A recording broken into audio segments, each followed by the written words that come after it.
First of all, it's nice to be here. I actually I got my master's here in rhetoric and composition, and I worked in the Turner Lab in the Public Information Office when I was a grad student, so it's nice to be back to College Park. What I wanted to do is just kind of give you a sense of some of the things that we're doing with learning analytics. I will say that this is a case study, if you will. It's an example. There are many that others are working on, and this is a field that's really growing quickly. So what you'll probably get is just my particular slant. It's not the field. I won't even attempt to try to do it because I don't think anybody can do it right now.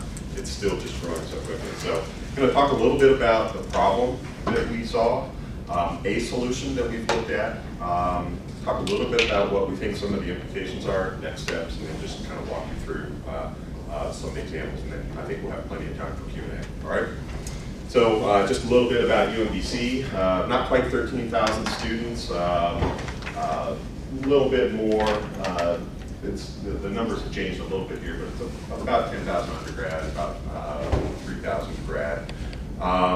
There's a number of brags that I put in here simply because I was a PR guy before. The one that we're trotting around pretty liberally right now is for the last 3 years we've been the #1 up-and-coming national university by U.S. News.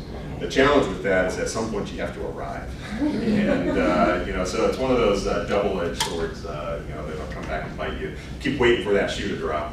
So far we've been riding it for 3 years. We have been pretty active in STEM education, particularly for underrepresented groups. And we'll kick your butt, Chest. I know you'll kick our butt in basketball. It's painful, but at least we'll take you on Chest. A little bit about UMBC and our environment. We are running Blackboard right now. We have since 2000. About 95% of all students have at least one Blackboard course. Most of our instructors are using it, and I think the number is trending up a little bit. We're probably close to about 70% of all of our courses are using it right now. I don't make this plug, because that you can do anything about it, but we've had the same full-time equivalent staff since we started with Blackboard, and it's starting to show. It's one of the things we've been challenging with. I was talking a little bit with Spencer. It's one of the reasons why we've been looking more at faculty learning communities, trying to figure out ways not to push the work onto faculty, but to leverage what they do best. Faculty learn best from other faculty, not from me. So why not be a broker and try to connect them and work on those things? And some of what I'll talk about is how we're trying to use the data to shine light on where people are doing effective practice or are effective practitioners, so we can connect folks. Okay. So the problem that I faced, this was back in 2003. This is our former provost, Art Johnson. And back in 2003, Art asked the question that every IT instructional technology guy hates, and that's, does Blackboard make a difference? Or substitute, does instructional technology make a difference? Well, the challenge is, how do you answer that question? At that time, I remember saying to Art, well, we've got about 600 courses, we had 500 last year. Is that what you're looking for? And it was really sort of the mutually dissatisfying answer to that question that got me into this area, because it just was not what I wanted to say. It didn't have resonance or gravitas or anything about all of the height and potential about instructional technology. So I kind of got involved in looking at it. So at the time, I remember looking back at Blackboard in terms of the system reports that are available in there. You'd see things like number of active courses, number of active users. You'll notice I'm highlighting the system admin tab, right? First of all, what is an active user? What is an active course? But more importantly, I remember thinking, why am I the only one seeing this? Why am I the only one with a bird's eye view of how people are using the system? And why is a provost asking an IT guy how faculty are using technology for the benefit of student learning? There were just a number of sort of questions that I was uncomfortable with. Not that I didn't want to take a stab at it, it's just it didn't feel like I should be the one interpreting pedagogical practice. And more importantly, I thought, why should I be the only one looking at it? So we you know, within Blackboard, this is an old shot now, but this is what you could see inside an individual course. If you looked inside a course, it was great. You could see exactly what people were doing, but you just couldn't tell who was the most active, you know, use of any tool across the entire system. So if you wanted to, since I were talking a little bit about discussion boards, you couldn't find out. You couldn't know who was, based on the data, to see who was most active, and then be able to go talk with them about why or what, you know, what was going on with that. So, you know, the data and the tools were just not there. So, you know, we started asking ourselves some questions. You know, what's the relationship between Blackboard use and teaching and learning? What tools can we give users to shed light on and improve their own system? At the time, as we started looking at this, we're also looking at technically how could you even do this, because as you start looking into the system, you have to start querying it. And once you start querying a production enterprise system, funny things can happen. We brought our system down twice by just simply trying to query it. So I always tell people, don't do what we did.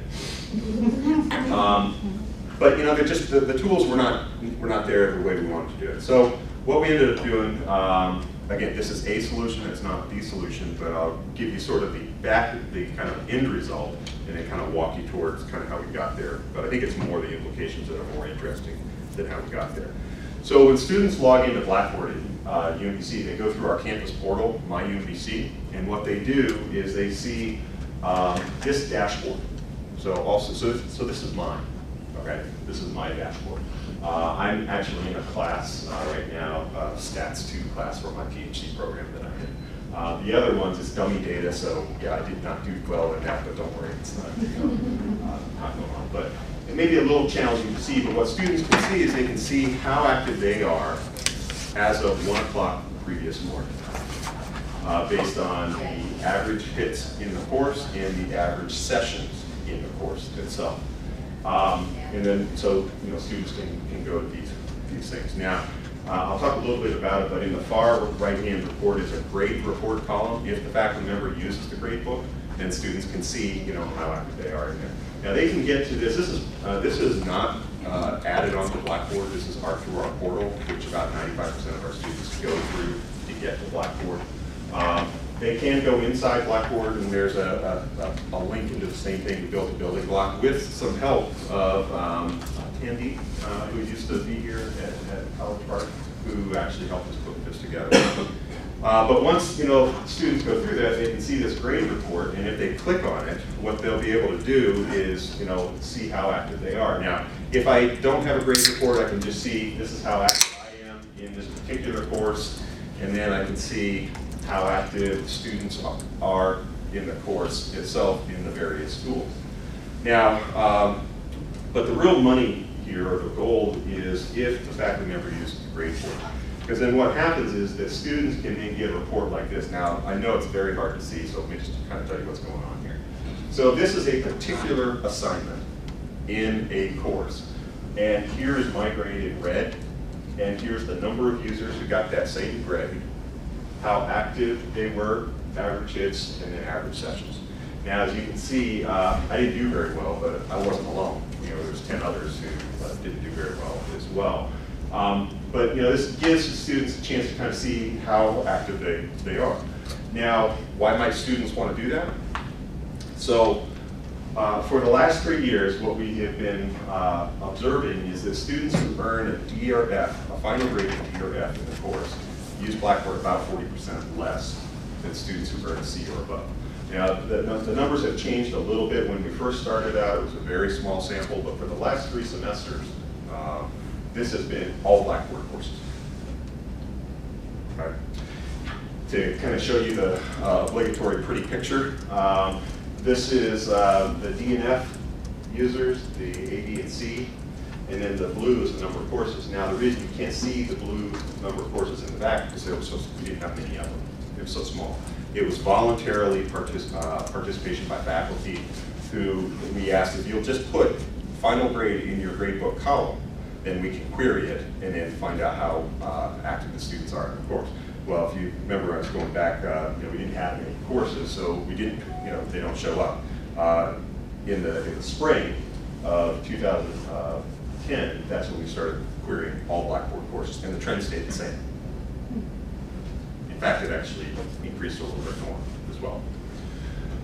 So if you were to just kind of look at just for the last 3 semesters, this is the same kind of picture in terms of what's going on. If you wanted to then see kind of the averages for users just in the spring of 2011, this is kind of what you would see. And we see this stair step every semester. Okay. Now, I want to make sure I'm clear on a couple things. This is, in no way do I think that Blackboard makes good students. Okay? I don't believe that technology makes good students. But I am interested in how good students use the technology and what difference, if any, would happen if you shared that usage patterns with all other students. So it's a little, I'm not here to say, I don't care what tool we use. I really don't.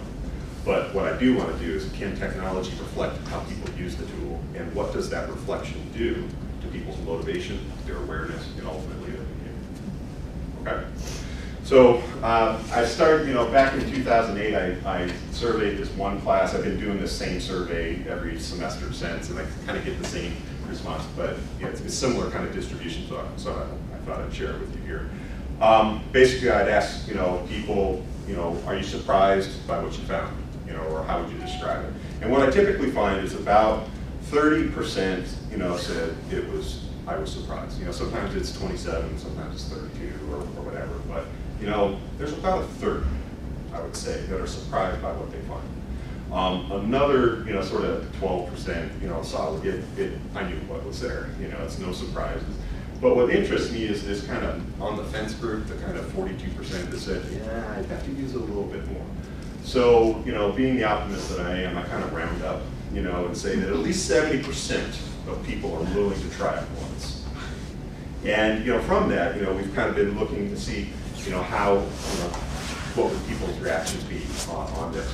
So, what I've looked at is, as well as kind of found that, I asked people, well, if you could have access to a report about your activity for past assignments, would you be more or less inclined to consult it before future assignments are due? And then the number goes up a little bit more. About 54% say they would be more inclined to use it over again. In fact, last year, I think it was last year, actually the year before now, I started doing these announcements because we had this tool back in 2008, but nobody was using it. So every weekend in October and March, on a Friday night, and then I'd bring it down on Monday morning. I'd put up an announcement system-wide in Blackboard and say, you can use this tool. And people started hitting it pretty hard. I figured I could put it up there. The faculty really weren't using it on the weekends, but I know the students were, so I just kind of do what they were doing. And what we ended up finding is that this thing started getting about 2,000 hits a week. 80% though was by repeat users coming back over and over again. Only UMBC students can get this. Nobody from the outside can get it. And what was interesting as well is that they were spending about a minute on the site. Now, for those who can do any kind of web analytics, a minute is not an insignificant amount of time. People are doing things, and they were viewing about two to three different reports, including those grade distribution reports that I should have given. What was interesting is when I started looking at the tracking people who were using that report, it was not unlike the Blackboard usage as well. So in a way, the rich were getting richer, if you will. The students who are performing well, or in terms as reflected in grades, they were taking advantage of a tool just like they were using the LMS itself.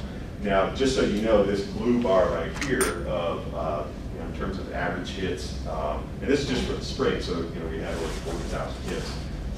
The no GPA is freshmen and transfers. So these were students who were coming, had not even seen the tool, and yet they were hitting this thing pretty hard to the tune of kind of where the students who were in the 2.0 to 2.99 GPA. You kind of break it down a little bit further. This is the actual numbers of students. What was interesting to me is in this 241, those are the number of students in that 1.0 to 1.99 GPA range who were using it.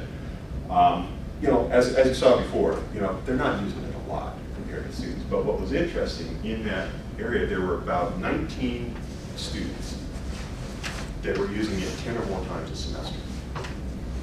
Now these are students in the 1.0 to 1.99 range. Now I would, there was a lot of people that just use it one and done. They hit it one time, they're done.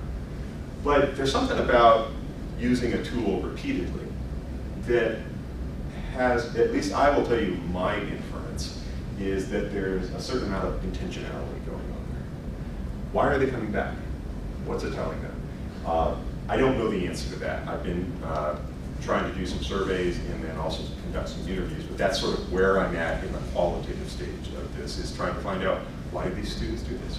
And is there something that we can do to make this better, to make it more informative to people? And those are a couple of things we're trying to look at. This semester, I just started doing some SPSS analysis and was also looking at sort of how students are using it in terms of how active they are using the Blackboard tool. So we have a program, you probably all do something like this, where every semester at midterm, we ask the faculty to identify its students who are in jeopardy of getting a D or an F if the semester would end today. Historically, students who get this alert, so they first are identified by the faculty and then they get an alert. Students who just get that alert historically get about 42% of them go on to get a C or higher. Okay, so for this semester, what I was interested in is, what would happen if a student got an alert? How do they compare with students who even use the Check My Activity tool? It's not a big difference, but for this semester, for students who don't use it at all, they were even above the average. Historically, we've been doing this for like 22 years or so. But if they used it a little bit more, they were in that sort of novel, kind of just in that kind of on the fence mode. It didn't really have that big of a difference. But if they started using it between 4 to 12 times in that semester, they had almost a 2% pass rate improvement compared to students who didn't use it at all. And then you have to be really obsessed people who were as high as 160 times wow.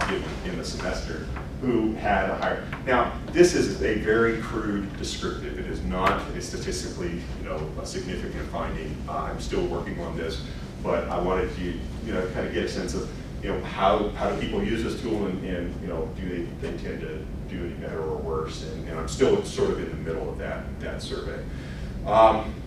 So, those are a couple of things that we're looking at, and I want to just jump ahead here just in time here. So. So let's talk just a little bit about what this might mean, and then we'll start moving on here. So and Spencer and I were talking a little bit about student motivation. In the end, students will learn or they won't learn, largely based on what they bring to the equation. We create environments. There are stellar teachers. Don't get me wrong. I'm not trying to diminish the impact of teaching, but how people learn is almost a very uniquely personal journey, and how they go about that are some things that we need to look at. This is an example. This is a slide from a friend of mine from Algonquin College in Canada. When we were first getting started with hybrid learning, he gave us this slide, and I thought it was useful to kind of put in here, is that when we work with faculty on any kind of course redesign, one of the biggest things we focus on is how do we shift the student responsibility for learning to them. So, in a traditional face-to-face course where you have the chalk and talk, kinds of things, it's sort of the stand and deliver, I'm here to edutain you, and different things like that. But as you start using the technology to, move things offline, if you will, online, off of the class, you start to see more of a shift in the responsibility for the students. Now, there's two things that are going on here. One is you have to design that to happen, but then you have to let it happen. And that's where sometimes we have the challenges I see with some of our faculty. They'll design it, but they're so used to being in control and in charge that stepping away and letting the silence sort of resonate, and then students having a reason to do certain things, that could be a challenge for them. So one of the things I was able to do is, once we had all of this data on how people are using our Blackboard system, I started talking with Tim Hardy, who is in our Econ 1.3 too. He's a part-time, he's an adjunct. And I noticed that his course, when he first started working with us, first of all, we had data to show, how active his one course. This is Intro to Accounting. It's kind of accounting, Econ 122. It's got 50 students.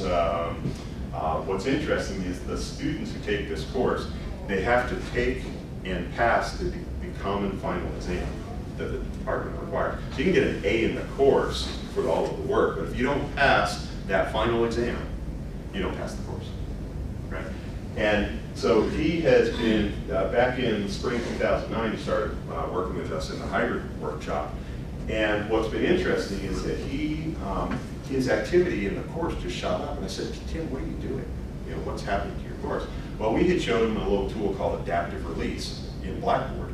I don't know how many of you know about it, but Blackboard is this, I think it's a killer app that most faculty don't even know about. All right? What it does is it lets you set preconditions that students have to meet before they can even see the next link. So one of the things Tim does, and we are starting to see other faculty do this now as well, is he has them do a syllabus quiz. That's the first thing they do, that students have to take and pass before they can see the first link for credit. So the first assignment that they have to turn in for credit, they can't even see it until they've taken, it's sort of a software license, if you will, okay? It's kind of this built-in software license. What's interesting though is that, Tim has been doing this for a while, and he has a particular way in that he uses Excel that he was getting killed with students constantly asking questions and questions and questions. So we showed them a little thing called Jane to do screencasting, little 5-minute tutorial, showed them exactly what he wanted them to do in terms of using Excel, which was knowledge they had to have in order to complete the assignment. So he would have them watch this tutorial, and then based on the information contained in the tutorial, they'd have to then take a quiz. They had to take and pass the quiz before they could then see the link to do the assignment. You get the idea? So Tim built his entire course this way. Leveraged his entire course. His students, and he's taught this face-to-face, online, hybrid. He's been doing this, and his activity. He's now the most active Blackboard instructor by far at UMBC.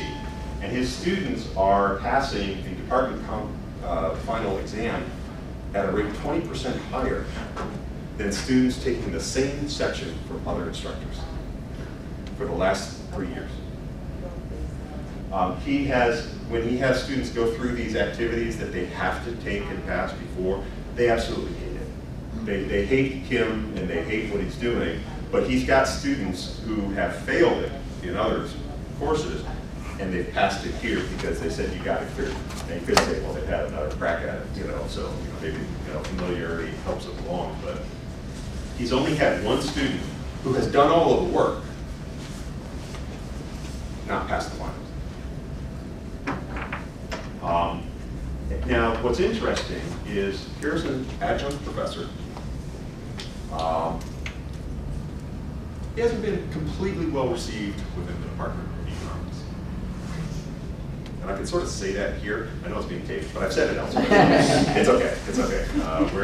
At UMBC, we shine light on what's happening and then have our discussions about it. But I think that's an interesting thing, that an adjunct is using a tool greater than anybody else and having some results that are pretty significant.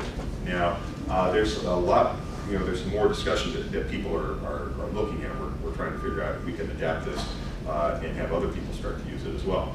I've talked a little bit about adaptive release. These are just some of the things that people can do as they're working on this. Is actually what it looks like. You can set sort of conditions that people have to pass. You can have it by date. They can be part of a group, but this is the kicker. Or they can have a grade in the grade book that they have to meet a minimum threshold before then the link. So you can set all of your things up to do it this way. To me, this is not unlike some of the things that we see with the 7 principles of good practice in undergraduate education, particularly time on task, constant feedback. There's nothing better than feedback back to the student. The problem is, what's the price for the faculty member to have to generate that feedback? And is assessment the only way students can get feedback and benefit? I don't think it is. I think there are ways that a computer system can provide feedback that can help people self-regulate and monitor their own learning. So some of the things that we're looking at right now, just talk a little bit about kind of where we are with analytics. Chris mentioned the Seeking Evidence of Impact. If you're not familiar with it, you might want to take a look at Phil Goldstein's EDUCAUSE Center for Applied Research back in 2005, kind of broke down analytics into these 5 stages. I'll just try to boil it down for you real quickly, but you know, the first and second stage is really just trying to get your hands on the data. It's really hard to do. We had to ask faculty to put a grade column called final grade so that we could correlate grades with activity. Because trying to get that data and the student information system data and put them together, it's really hard. A lot of schools are struggling to try to do that. Back in 2005, Goldstein found that, you know, and this was based on like 376 institutions that were still just at that first stage 1. 4 years later, his colleague, Janoski, found that we weren't much better.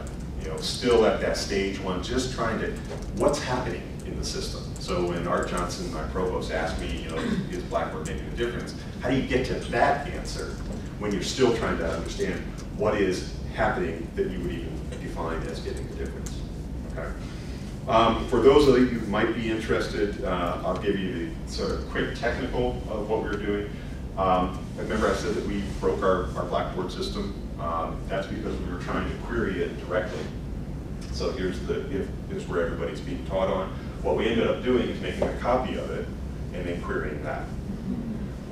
We're now working with Blackboard on what's called their Blackboard Analytics engine, and they've actually been running some of our data through their new engine, and it's been interesting. We're starting to see some interesting results, not unlike that stair step that I saw. I'll see if I can try to describe this, but essentially, if you look at sort of enrollment distribution by login quartile, the most active people are at the beginning, the least active are here. Amongst the A's, most of the A's occur by people who were most active.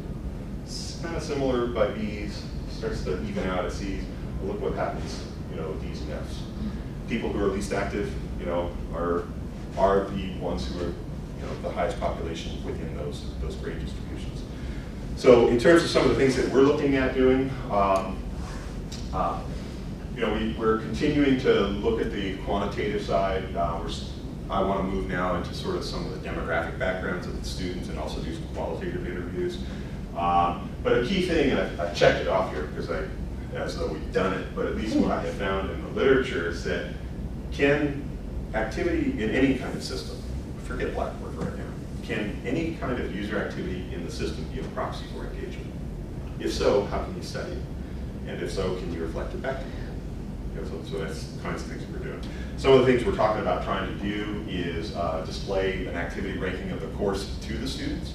All of our courses are ranked by activity, not quality. I always make sure the faculty know I'm not ranking, you know, this based on quality.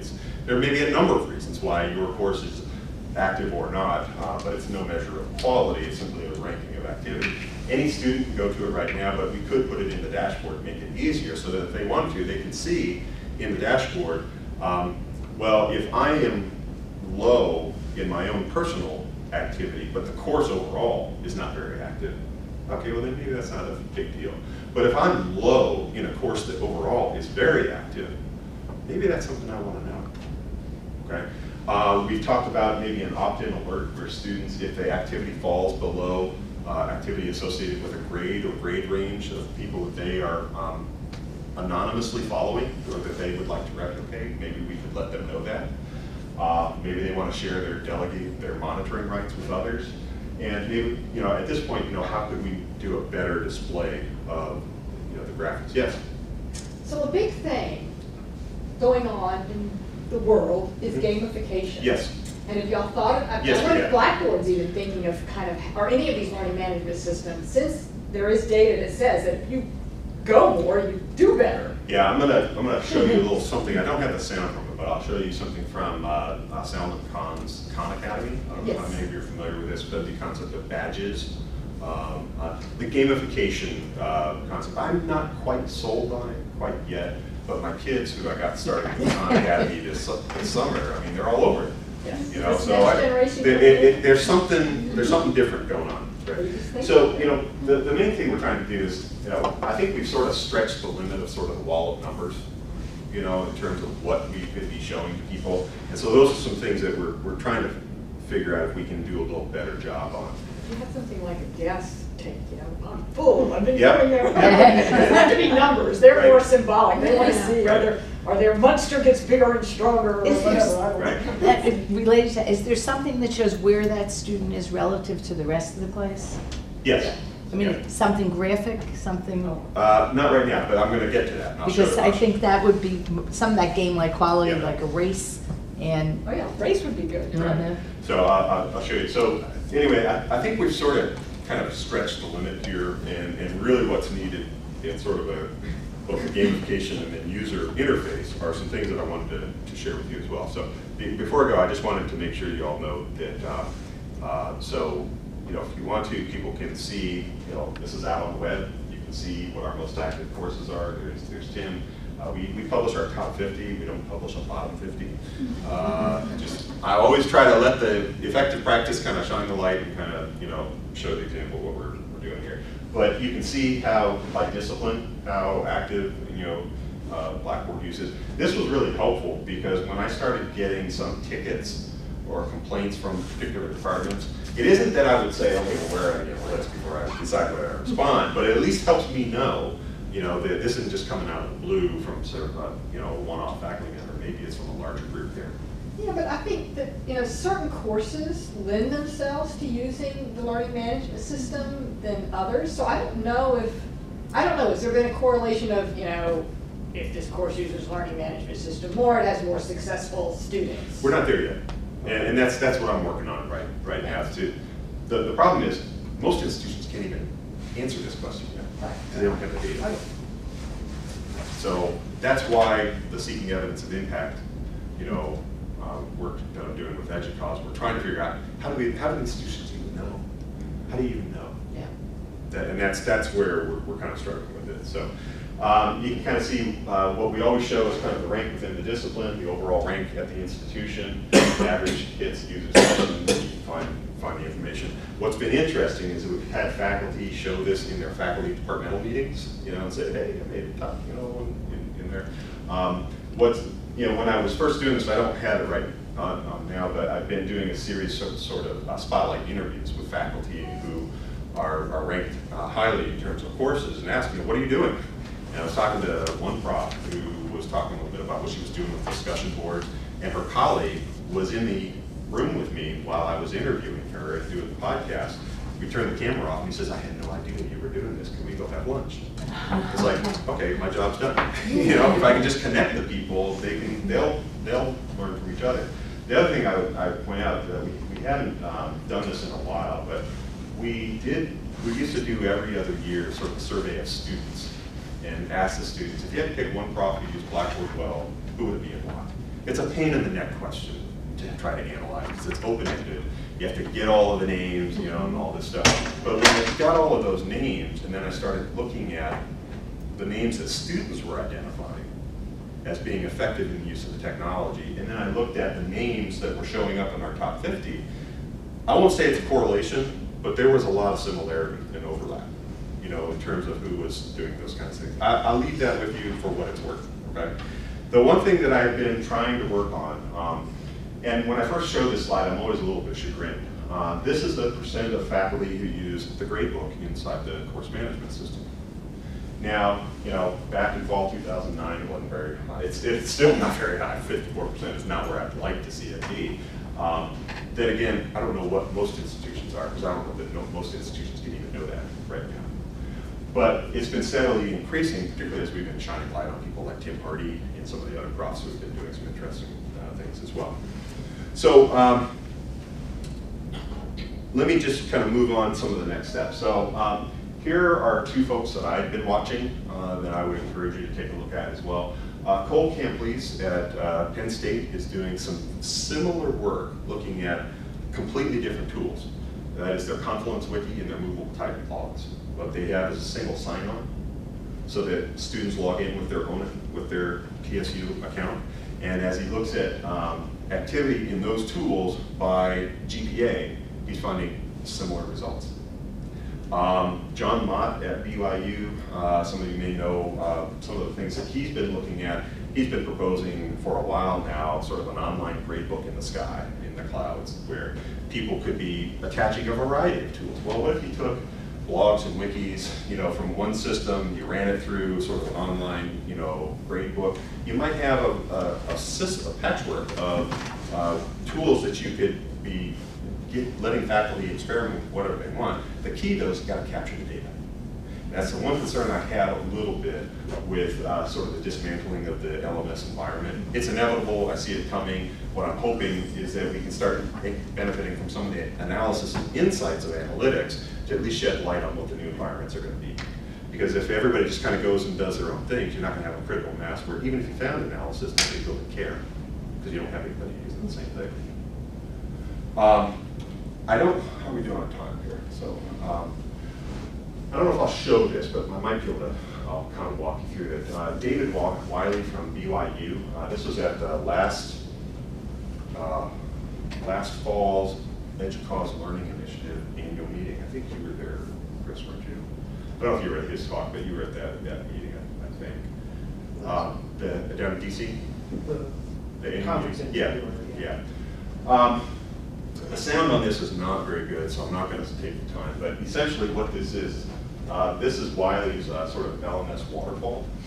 What it is every column is a day, and every student is a row. And I don't know if you can see it quite from there or not, but the concentration of activity is higher at the top. And these are students who are more active. They're also earning higher grades. Okay, you can sort of see where December kicks in. You can sort of see where Thanksgiving kicks in. You can almost see the weekends. Okay. When I saw this, I asked David at the end. I said, could you put a "you are here" dot for every student? Sort of a red dot. Now, the problem with something like this, and you hear this a lot with analytics, is that it's sort of a postmortem. Something has to happen before anybody learns the analysis. So, students may not get it until they come to the end.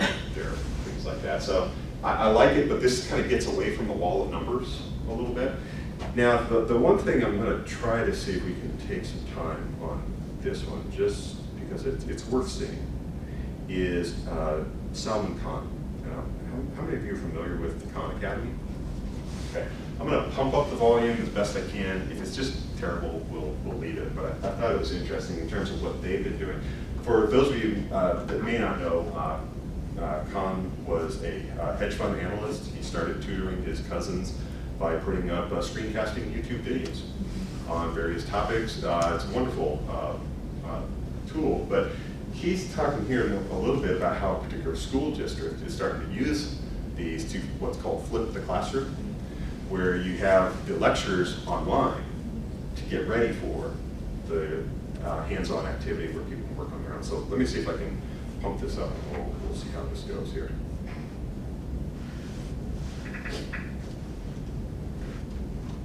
But what we want to do is use... Can you all hear that? Flipping up the classroom that those early teachers had emailed me about. And so what I'm showing you here, this is actually data from a pilot in the Los Altos School District. They took 2 5th grade classes and 2 7th grade classes and completely gutted their old math curriculum. These kids aren't using textbooks, they're not getting one-size-fits-all lectures. They're doing Khan Academy, they're doing that software for roughly half of their math class. And I want to make it clear, we don't view this as a complete math education. What it does is, and this is what's happening in Los Altos, it frees up time. This is the blocking and tackling, making sure you know how to do the system of equation, and it frees up time for the simulations, for the games, for the mechanics, for the robot building, for the estimating how high that hill is based on its shadow. And so the paradigm is the teacher walks in every day, every kid works at their own pace, and a teacher this is actually a live dashboard from Los Altos School District, and they look at this dashboard. Every row is a student, every column is one of those concepts. Green means the student's already proficient, blue means that they're working on it, no need to worry, red means they're stuck. And what the teacher does is literally just says, let me intervene on the red kids, or even better, let me get one of the green kids who are already proficient in that concept to be the first line of attack and actually tutor their peer.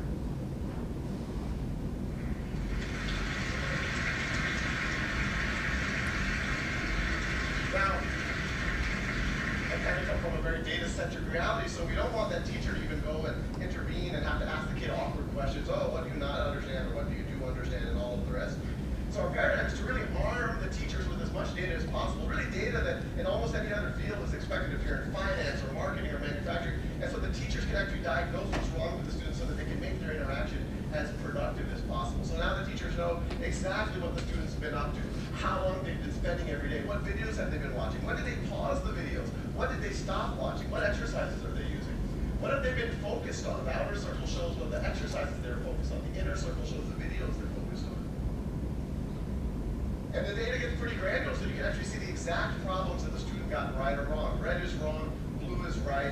The leftmost question is the first question that the student attempted. They watched the video right over there. And you can see eventually they were able to get 10 in a row. It's almost like you can almost see them learning over those last 10 problems. They also got faster than the height is how long it took them. So, you know, when you talk about self-paced learning, it makes sense for everyone. You know, in education speak, differentiated learning. But it's kind of crazy what happens when you actually see it in a classroom. Because every time we've done this, in every classroom we've done, over and over again, if you go 5 days into it, there's a group of kids who've raced ahead, and there's a group of kids who are a little bit slower. And in a traditional model, if you did a snapshot assessment, you say, oh, these are the gifted kids, these are the slow kids. Maybe they should be tracked differently. Maybe we should put them in different classes. But when you let every student work at their own pace, we see it over and over and over again. You see students who took a little bit extra time on one concept or the other, but once they get through that concept, they just race ahead. And so the same kids that you thought were slow 6 weeks ago, you now would think are gifted. And we're seeing it over and over and over again. It makes you really wonder kind of how much all of the labels, maybe a lot of us have benefited from, were really just due to a coincidence of time. He spends a little bit more time. If you haven't seen it, I encourage you to take a look at it. It's fascinating. But it's got me to thinking about different ways that we see analytics in our everyday life. I have a friend who is I always get it mixed up. He has to take insulin. Is that type 1 or type 2 diabetes? It could be either, but most likely type 1. Okay. What he does, he now has a permanently embedded CGM, continuous glucose monitor. And what's interesting about this is that it can tell him exactly what his glucose level is at any time. It can even wake him up if it's low. But he told me something that's interesting. He said, there's 2 ways this helps me. Number 1, if I am in jeopardy, it lets me know.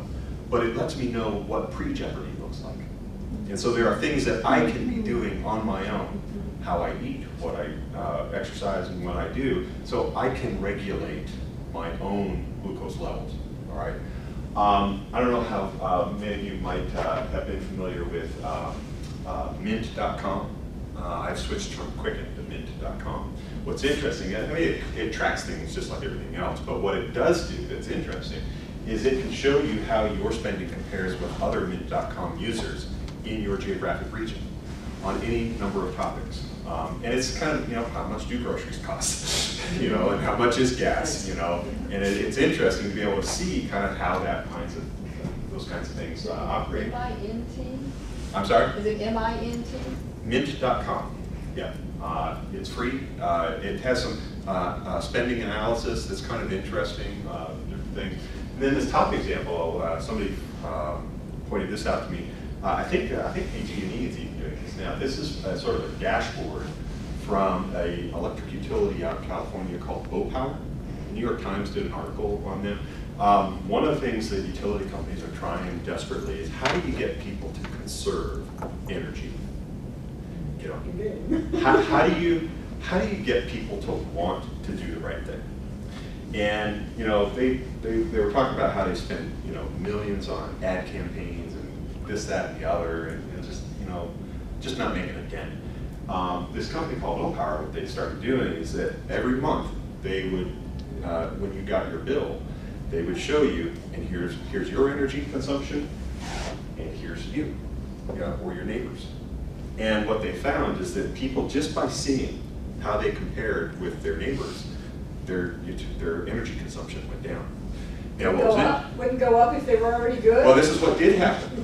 What did happen is when people saw, oh, I'm doing pretty well, then they'd start inching back up, all right? But when they saw they were over, they started to go down.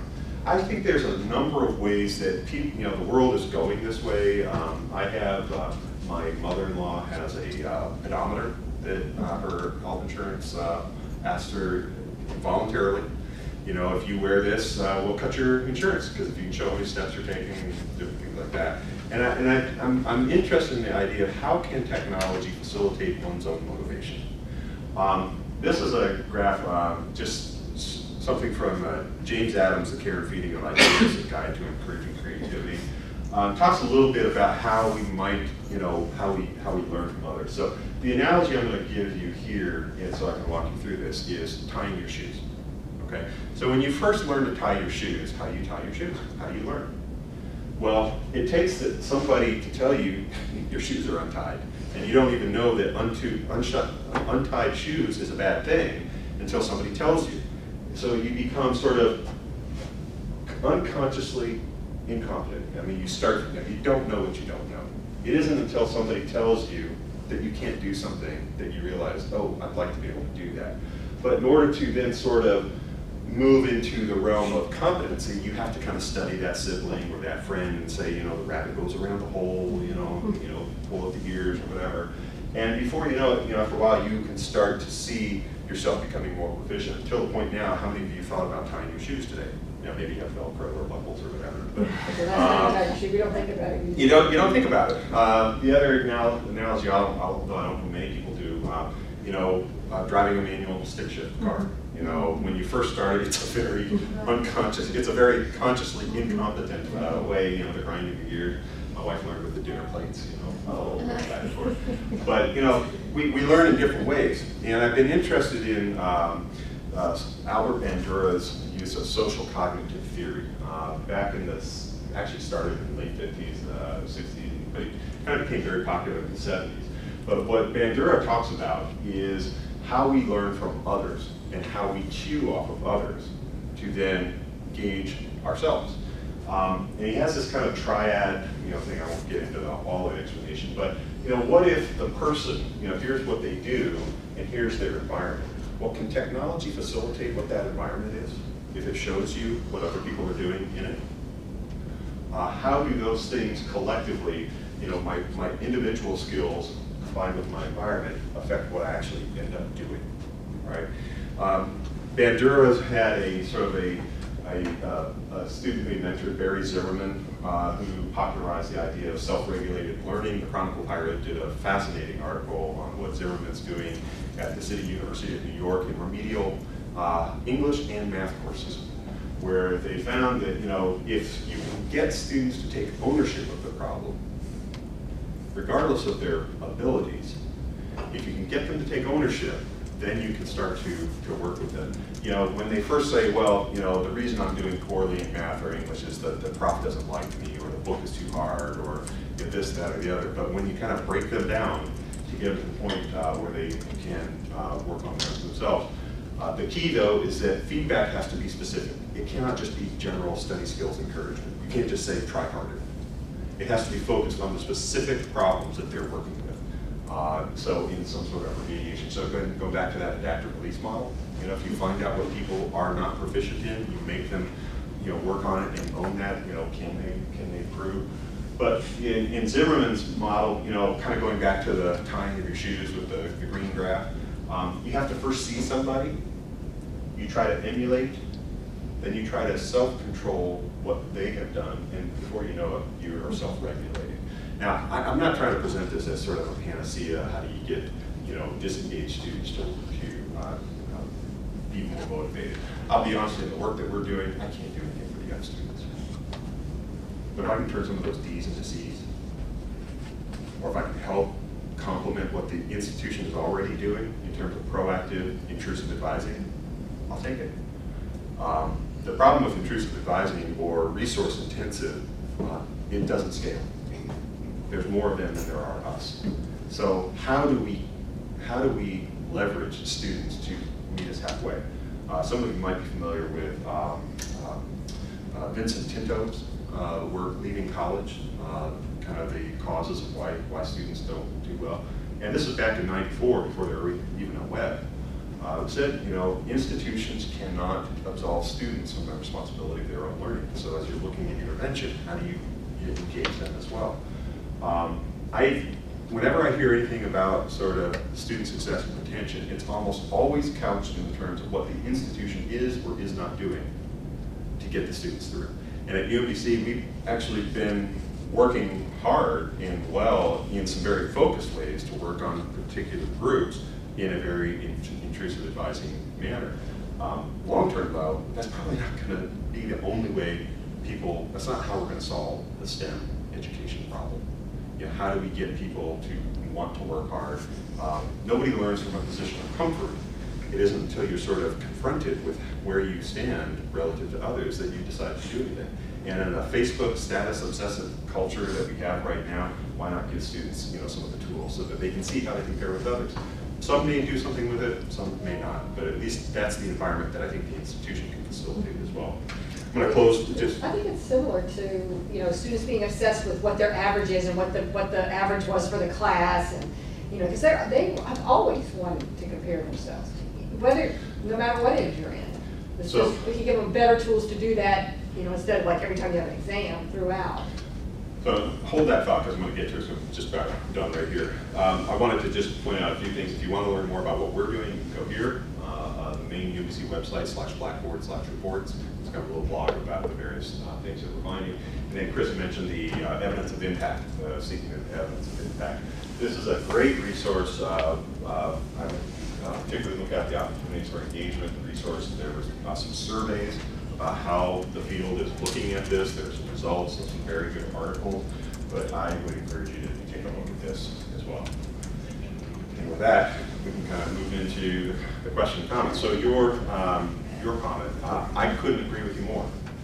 So why is it that only half of our faculty are using the gradebook? I can tell you why, because it's hard. It's a complex gradebook to use. It takes time to understand. But I would contend that faculty can potentially see what the benefit is to students of constant feedback. Now, I don't want to say to a faculty member, okay, assign and grade won't work. That ain't gonna work. It only works for, you know, this has to be a win-win for everybody. But if I say to a faculty member, look, put your grade in the grade book that you're going to assign anyway, and then let the activity analysis and feedback dashboard to the students provide context to amplify the feedback effect of that grade. And we're starting to have those conversations a little bit more with that. Those are some of the things we're trying to work on. Yes? Okay. I was just going to say, you're measuring hits, basically, hit Yes. loads. So I'm a big fan of giving students the information to figure out how well they're doing. But my concern is you're basically literally measuring how much they load the page, or which pages they're looking at, that type of thing. And right now there's a good correlation between how active they are in line and maybe how active they are in course in general, or how well they're doing versus what your data suggests. My concern is if you're using that as a feedback mechanism, or maybe as a sole feedback mechanism, which is not necessarily the case for UMBC, that they're going to equate activity or page loads, like the more times they go to Blackboard, the better I'm going to do in the course, which isn't really necessarily the case. It's not measuring. It hasn't happened. Okay. I mean, it's just, it's not measuring the actual. Exactly, I was completely concerned about the same thing. You know, and when we first started this, I had a little kitchen cabinet of faculty, and I said, does anybody mind me putting this up there? What problems do you think? And you know, what I was afraid of is two things. The faculty would say, we're ranking faculty based on hits. We're ranking activity, not quality. Okay? And the second thing I was concerned about is that the students would say, okay, if I hit the submit button 100 times, I can somehow compel the faculty member to give me a higher grade than I actually deserve.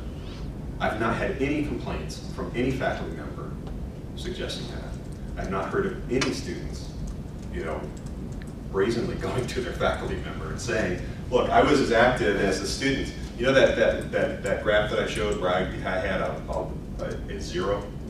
Well, in that cohort, if you will, of zero earners, some of us were more active than students who had higher grades. to me, what that does is it opens up a conversation to a faculty member. If a student were so bold as to say to a faculty member, look, I was more active than another student, give me a higher grade, there's a perfect learning opportunity to say to the student, well, maybe you're not as efficient as others. Let's see how you're using it. And as we have looked at this, we have seen not just in terms of hits, but also sessions. There's also an article, I didn't mention it, but it's in an article that I published myself. Leah McFadden and Shane Dawson from the University of British Columbia in last year, 2010, did an analysis of online courses. It was online only, so it was not mixed, where it was hybrid or face-to-face, it was online only. But in courses that were highly interactive, which they measured primarily through activity in the discussion board and practice quizzes and exams, there was a high correlation between activity in the online course and student success as measured by grades. The thing I would be clear about, I can maybe measure performance, I can't measure learning. Yeah. And in the 3 years that we have done this, I have been waiting for that shoe to drop, and it hasn't happened. I mean, that's just my concern because Yeah.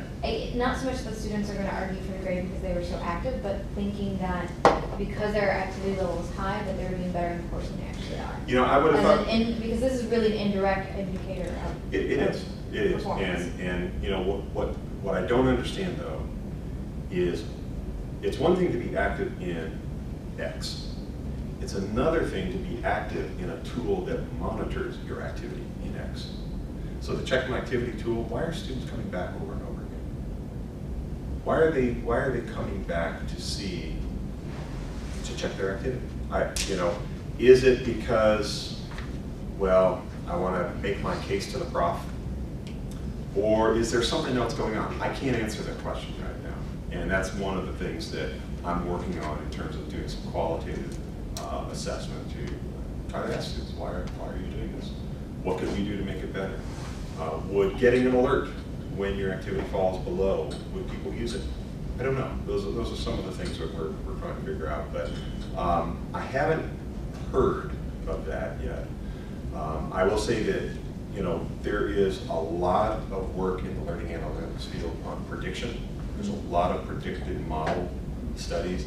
There's very little on what people are doing with interventions.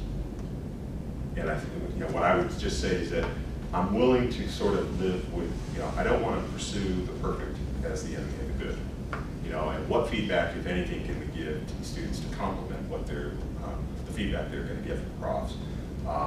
How might a professor's understanding of how students are using the tools in his or her course change how they design?